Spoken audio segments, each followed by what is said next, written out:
Whether you're a professional athlete or a seasoned corporate executive, it is easy to enjoy a lifestyle where a paycheck is calling all the shots. But is that sustainable forever? Welcome to Tell Your Boss I Quit with Pete Goodekunst, founder of Good Financial Services and financial planner with Raymond James. Pete helps you financially bridge from the journey you've started through the life goals you've imagined. Sooner or later, by force or by choice, life takes turns. Listen as Pete discusses how to take charge and make your move on your terms with confidence. As you move along in your career, you don't have to get stale. You can stay fresh, up to date, and relevant. Your host, Pete Goodekunst, has a guest who knows how important that is and how you may need a little coaching to stay on top of things. Dr. Karen Lawson is the founder of Lawson Consulting Group. So, Pete, please talk about Karen, her program, and her book, Remaining Relevant. Sure, absolutely. And welcome to Tell Your Boss I Quit. And I'm so thrilled to have our guest on today. It's really wonderful to have the great guests that we've had, and Karen in particular is someone I've known a long time and is a good friend of mine. And it's really interesting. We talk so much in Tell Your Boss I Quit about having purpose and not letting finances drive your life and your decisions, and really how to, continue on in sort of that second stage or second career part of life. And Karen is really got a great story to tell and a new book about it. And so I'm excited to introduce you to Karen. And Karen, before I welcome you to the call, I just want to say a few things about Karen. She's an international consultant. She's a speaker. She founded, as we noted, Lawson Consulting Group. She's worked with Fortune 500 companies. She's written 15 books. We're going to talk about book number 16 a little bit today. She has a Doctor of Philosophy and Organization Development at Temple, Master of Arts in English from Akron. She's also been very involved in professional organizations like the National Speakers Association and the American Society of Training and Development. And she teaches the MBA program now at the Sales University, but has also been an adjunct professor at Acadia and St. Joseph's, Villanova, and the list goes on and on and on. But most importantly, Karen and I have been great friends for many years. We're active at the Union League of Philadelphia. And you're in for a real treat. And I'm so glad to have you on today. That's the longest introduction I've ever done, Karen, but you deserve it. And so I want to welcome you to our podcast. And, that's just their credentials. But tell us a little bit about yourself and how you got here today. Okay. So first of all, Pete, thank you so much for inviting me. I feel both honored and thrilled to be here. So I've been really looking forward to this. So to make a very long story short, I started my professional life as a high school English teacher in Ohio, where I was born and reared, and did that for about 8 years, and then moved to Rochester, New York, and became a retail banker. And during that period of time, then I segued into a position as a bank training director. Did that for a while, and then I decided to leave corporate to start my own consulting and training business. So I did that. Okay. So you told your boss you quit right smack in the middle there. I certainly did. And they were going through a merger and everything. I thought, I don't want to do that. So I started my own business. And then when my husband was promoted and transferred to the Philadelphia area in 1989, I had to start my business all over again. I knew no one knew me. And it certainly was challenging. And the way I got it going, and I'll talk more about this later, is through networking, 100% networking. So as I said, we'll talk about that a little bit later. Well, you've got a lot of great stories to share, and I know we've talked about that. But really, what we want to get into today and just let the audience know about is your new book that's coming out that's Remaining Relevant. And I'm just curious, with all of those things that you went through, maybe you've kind of answered the question a little bit. What inspired you on this next book to go to book number 16 to write Remaining Relevant? Well, it was very interesting. It was about 5 years ago, and I called a client that I had been working with for about 12 years doing leadership development training. And I called her in December to get the dates for the next year. And she said, "Oh, I'm sorry, I meant to call you. We're not going to be using your services any longer." Oh. So I would say, surprised and upset. And I said, would you mind sharing with me the reason you're not going to use me and who you're going to use instead? So she said, I'm not going to share with you who we're using, but I will tell you the reason is that we don't think your information and program and material are relevant anymore. Wow. Okay. So I said, would you please give me some examples? This is the first time I've ever heard something like that.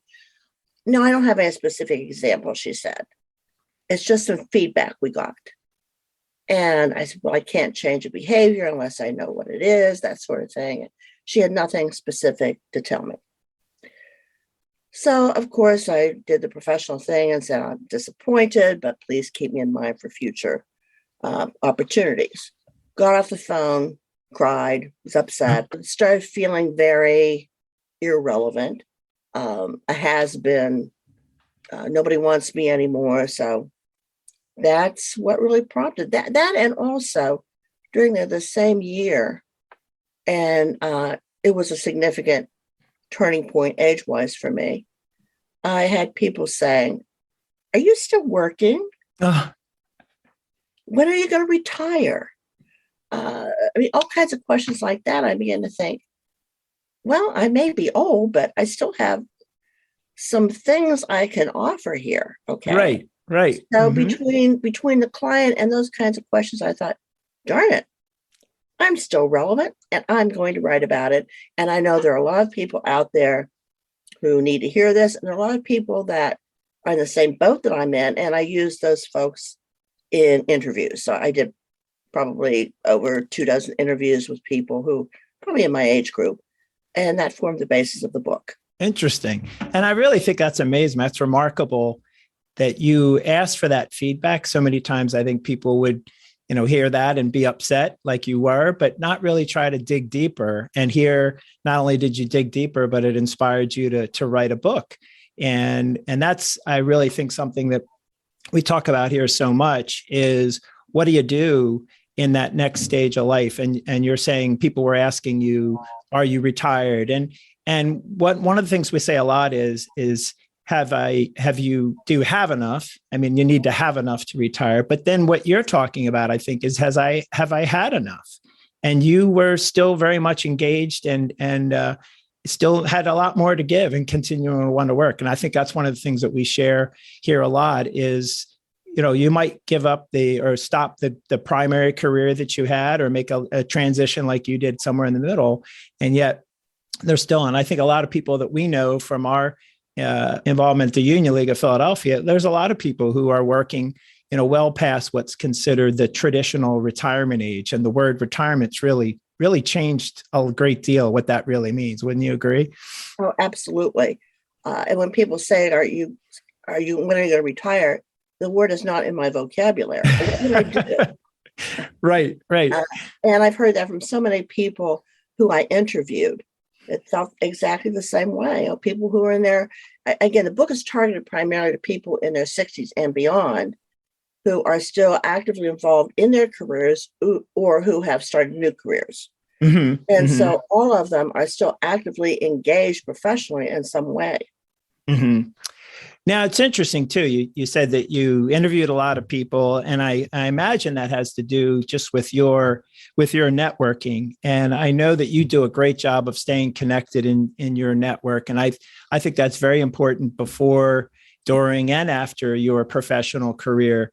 I don't know if I've shared with you the MIT age group study about who will change your light bulb.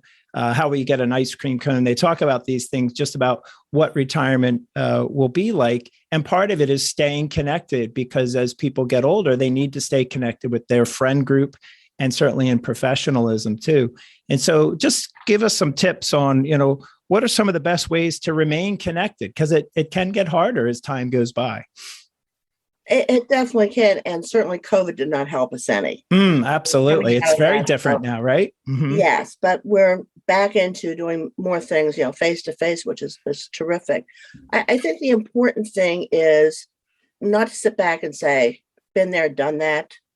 I'm just going to cruise. If you still want to be relevant, you still have to get out there and do a lot of the things you did throughout your career.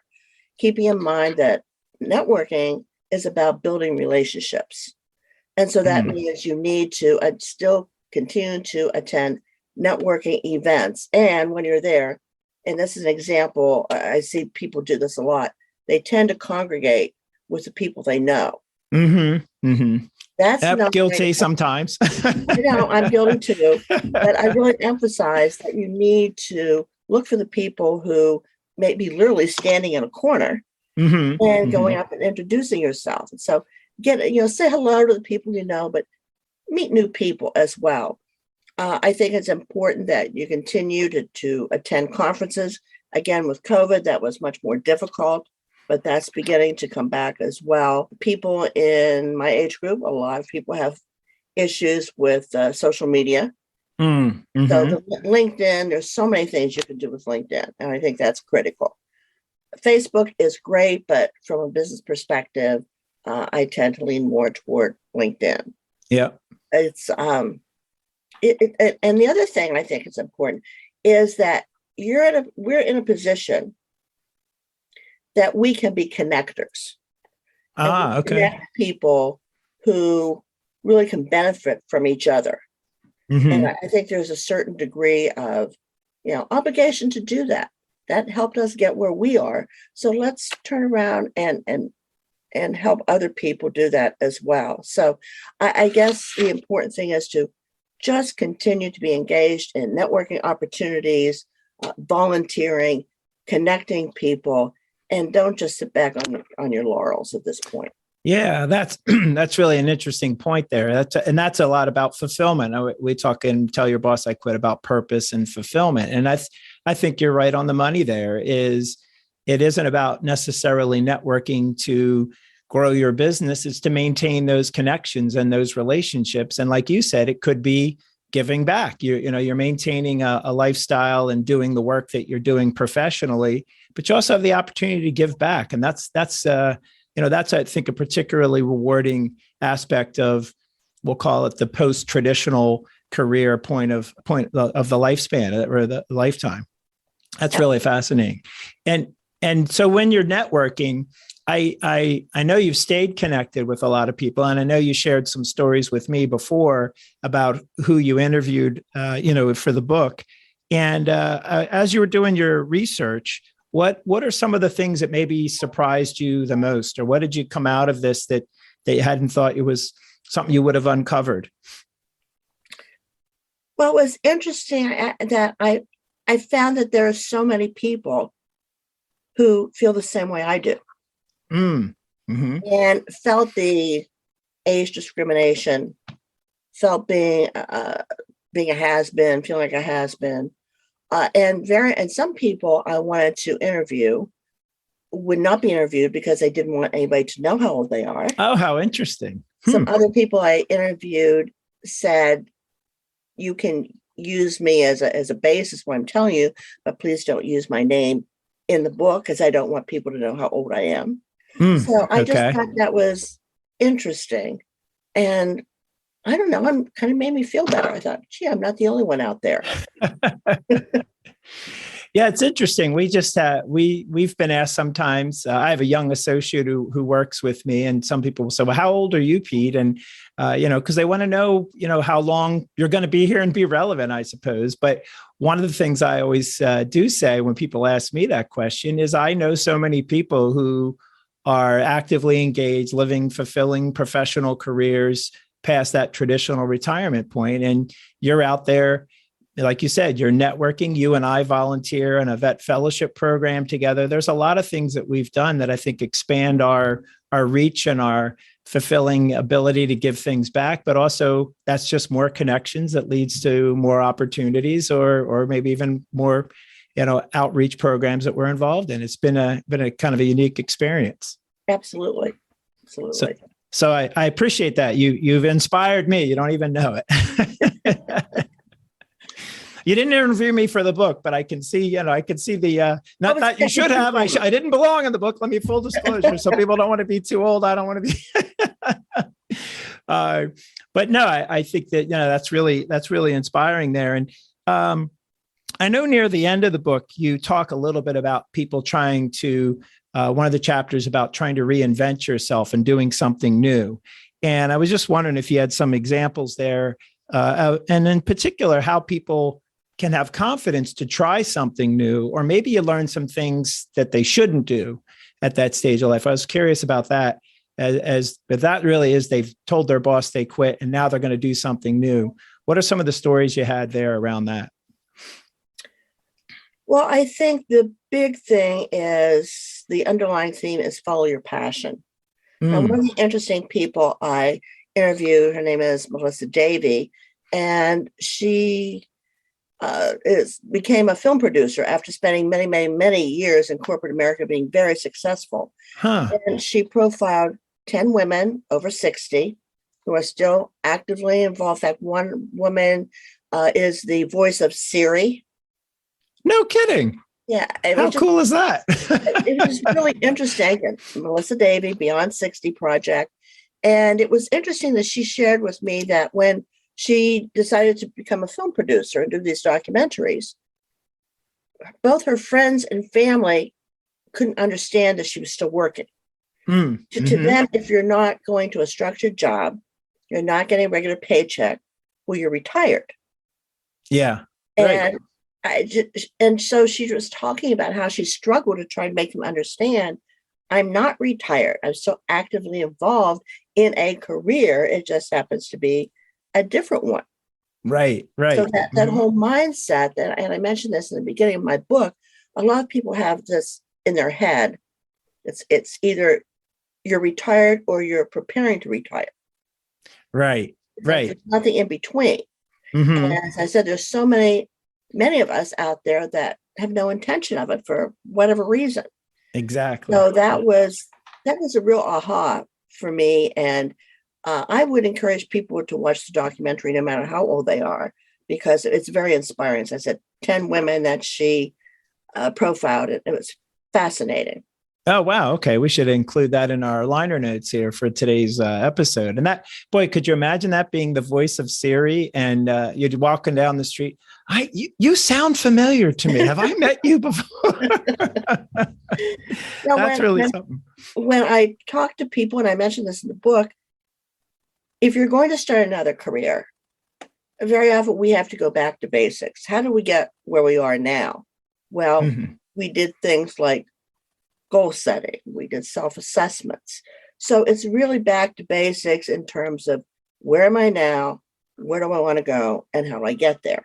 And it's been a long time since we pulled out all those resources. So, for example, you really need to do a lot of self-assessing at this point. You know, what are your likes, your dislikes? What's your value system? What skills do you bring to the table? What are your personal characteristics and accomplishments? And it does seem basic, but sometimes we have to sit back and reflect on this and think, now I have the luxury of doing things I want to do instead of things I had to do in order to pay the mortgage, put food on the table. So I really coach people to start back at the basics, identify what their passion is, and do some real visioning, personal vision. In fact, I haven't done it yet. It's in progress. Coming up with a vision board, putting pictures and phrases and things on a little bulletin board and put it in front of your desk or wherever, credenza or wherever you're going to be. So you see it frequently. What is your vision? Where do you see yourself in 5 years? Right. We do not want to go out to the 20 years, but you can hear the 5. And then start doing the goal setting, the SMART goals that we all make ourselves successful, and then come up with an action plan.